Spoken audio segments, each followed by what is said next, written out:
maka tidak ada bulan dan waktu lain yang bisa merubah kita. Anak tangga yang kedua, man adraka walidayhi aw ahadahuma falam yukfar lahu ab'adahu Allahu minar rahmah. Siapa orang yang dia menemukan kedua orang tuanya. Saya masih ada umi saya. Ayah sudah meninggal dunia. Allah yarham. Ada yang masih punya kedua orang tua? Alhamdulillah. Ada yang masih punya satu orang tua? Alhamdulillah. Kata Rasul sallallahu alaihi wasallam, kalau ada orang kedua ayah ibunya masih hidup atau salah satunya masih ada tapi dia tidak dapat ampunan dari Allah melalui perantaraan doa orang tuanya, melalui perantaraan belayan dari ibunya, melalui perantaraan restu dari ayahnya, ab'adahullahu minar rahmah, maka tidak ada lagi yang akan bisa menjadi sebab orang itu akan mendapatkan ampunan dan maghfirah dari Allah. Kalau sudah istilah dari sebagian guru-guru kita, wali tanpa nama, wali tanpa gelar. Siapa itu wali tanpa nama, wali tanpa gelar? Bapak ibu kita. Kalau sudah wali tanpa nama itu ada bersama kita, tapi kita tidak dapat berkahnya. Karena kita tidak birrul walidain, tidak berkhidmat kepada dia. Dia menasihati kita, kita jawab dengan ungkapan yang menyakiti hatinya misalnya. Ab'adahullahu minar rahmah. Maka kata malaikat Jibril, tidak ada lagi manusia lain yang bisa mendekatkan dia kepada maghfirah Allah kalau ayah ibunya sudah tidak ada keberkahan pada diri orang itu. Di anak tangga yang ketiga, man dzukirta yusalli alaika ab'adahu Allahu minar rahmah. Siapa saja yang namamu wahai Muhammad sallallahu alaihi wasallam disebut tetapi dia tidak mengucapkan salawat kepadamu, maka dia akan dijauhkan dari rahmat Allah. Kalau Nabi sallallahu alaihi wasallam saja yang dialah sebab kita mengenal Islam, bapak-bapak dan ibu-ibu, kita kenal segala macam jalan-jalan untuk menuju ridha Allah. Itu perantaraannya Rasul.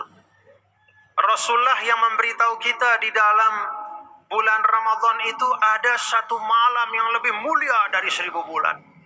Rasulullah yang mengajarkan dalam hidupnya yang panjang bagaimana untuk mengabdi menjadi hamba Allah dengan cara yang baik, yang tepat. Kalau orang yang sebesar itu jasanya tidak menyebabkan lidah kita tergerak untuk mengucapkan terima kasih dengan membaca sholawat kepadanya, maka tidak ada lagi manusia yang bisa menggerakkan kita untuk berterima kasih dan bersyukur kepada Allah. 3 doa dari Nabi besar Muhammad SAW yang beliau aminkan. Doa malaikat Jibril yang beliau aminkan ini meletakkan puasa kedua orang tua dan Rasulullah SAW dalam satu rangkaian. Kenapa 3 hal ini diletakkan dalam satu rangkaian? Karena ketiganya adalah puncak dari kasih sayang Allah. Ramadan itu puncak kasih sayang Allah pada saya, pada bapak-bapak, ibu-ibu. Kita yang setiap hari ini, bapak-bapak, ibu-ibu. Ini saya Muhammad Zainul Majdi, ada Profesor Fatah Nasir di sini, ada Bapak Ki Roziki dan beliau-beliau semua, adik-adik, saudara-saudara semua, ibu-ibu. Kita yang semua hari-hari mendapatkan karunia dari Allah Subhanahu wa taala, terus menerus diberikan karunia. Allah tidak pernah puas memberi karunia sampai pamungkasnya 1 kali 1 tahun dihadirkan bulan suci Ramadan. Kalau Ramadan itu tidak bisa merubah kita lebih baik lagi, maka tidak ada apapun di dunia yang bisa merubah kita lebih baik. Kita umat Islam di Indonesia, bapak-bapak, ibu, anak-anak muda, anak-anak muda, laki-laki, adik-adik, muslimah-muslimah, di Indonesia ini kita Masya Allah, tabarakallah. Nikmat kita berislam di Indonesia ini luar biasa. Kita di Indonesia ini bukan bicara bisa atau tidak kita membuat atau melaksanakan majelis-majelis ilmu seperti ini. Kita bukan bicara bisa atau tidak, tapi kita bicara memilih di mana kita mengaji. Karena majelis itu banyak sekali di seluruh sudut. Ada majelis-majelis yang kecil antara maghrib isya, ada majelis mingguan, ada majelis bulanan, ada majelis karena munasabah Isra Mi'raj, buat majelis, buat tabligh akbar, buat kegiatan-kegiatan keislaman. Ramai bahkan beribu-ribu. Seperti ini kita bisa mengisi di Masjid Nasional Al-Akbar ini. Ini karunia yang tidak banyak umat Islam di dunia bisa merasakannya. Anak-anak muda jangan kira bahwa inilah potret dari umat Islam di seluruh dunia. Bahwa di mana-mana anak-anak muda Islam itu bisa mengaji seperti kalian, seperti kita. Seperti bapak-bapak, ibu-ibu, mau ngaji kemana aja bisa. Tidak seperti ini, Bapak Ibu. Di negara-negara yang pernah saya datangi tidak ada majelis-majelis seperti ini. Ada proses-proses yang panjang, ada perizinan-perizinan, ada seleksi-seleksi, ada pembatasan-pembatasan. Di Indonesia, alhamdulillah.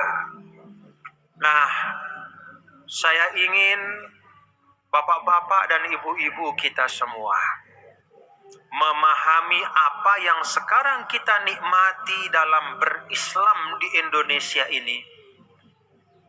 Kita memahami nikmat kita berislam di Indonesia ini dengan kesadaran bahwa ini adalah hasil perjuangan dari guru-guru kita. Inilah bukti bahwa Islam di tanah Nusantara ini tersebar merata. Inilah bukti bahwa Islam tidak pernah terpisah dengan denyut nadi Indonesia. Inilah bukti bahwa Islam selalu menjadi akar dari kemajuan bangsa. Dan insya Allah selamanya seperti itu. Dengan anak-anak muda yang cinta kepada majelis ilmu seperti yang ada pada malam hari ini. Tinggal bagaimana bapak-bapak dan ibu-ibu, saudara-saudara sekalian. Kalau kita bicara di dalam Islam tentang konsep nikmat itu seperti satu mata uang logam. Sesuatu itu seperti mata uang logam selalu punya dua sisi. Di satu sisi dia adalah nikmat yang patut disyukuri. Alhamdulillah. Tapi di sisi yang lain, dia adalah mas'uliyah dan tanggung jawab yang harus kita jaga dengan sebaik-baiknya.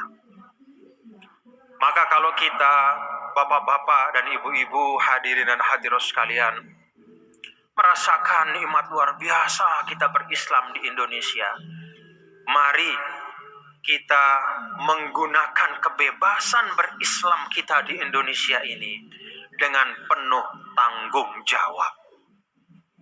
Panggung-panggung dakwah kita isi dengan hal-hal yang baik, hal-hal yang melembutkan hati, hal-hal yang menyebabkan seseorang ingat kepada Allah, sesuatu yang bisa mengingatkan kita satu sama lain bahwa di atas segala macam dinamika kehidupan ada yang namanya ukhuwah, persaudaraan, di atas segalanya. Jangan kita gunakan panggung keislaman, entah namanya tablik akbar, tausiah atau apapun, untuk meniupkan api-api permusuhan, apalagi perpecahan. Ini tanggung jawab kita. Selalu ada wajhin li'umlatin wahidah. Koin atau atau uang logam itu selalu ada dua sisi. Kalau kita hanya melihat dari satu sisi saja, wah ini nikmat yang luar biasa kita berislam. Lalu kemudian kita bersemangat berislam, kemudian kita lupa bahwa kehadiran kita menampakkan syiar Islam itu haruslah dengan wajah yang bisa menunjukkan kemuliaan Islam. Bisa-bisa nanti kemudian justru nikmat itu berbalik menjadi sesuatu yang tidak baik untuk kita. Dulu Sayyidina Umar ibnul Khattab radhiyallahu anhu pernah mengatakan, la tubaggidullaha ila ibadi.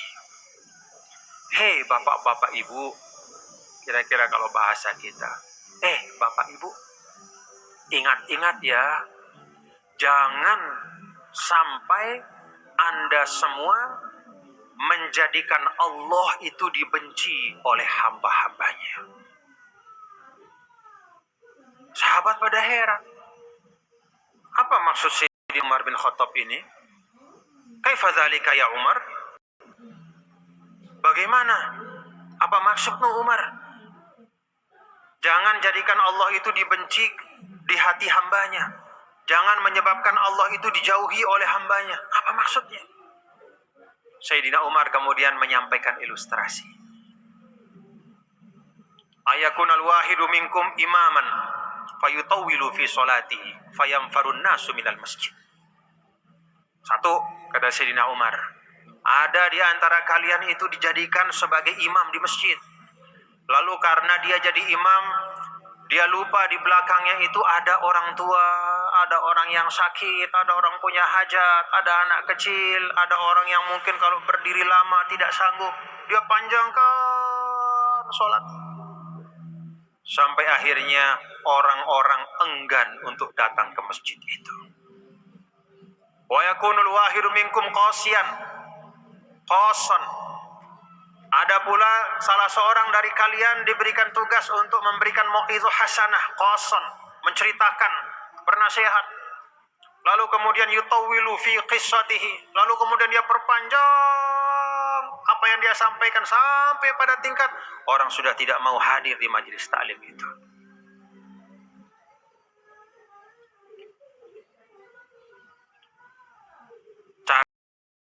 Cara Bapak Ibu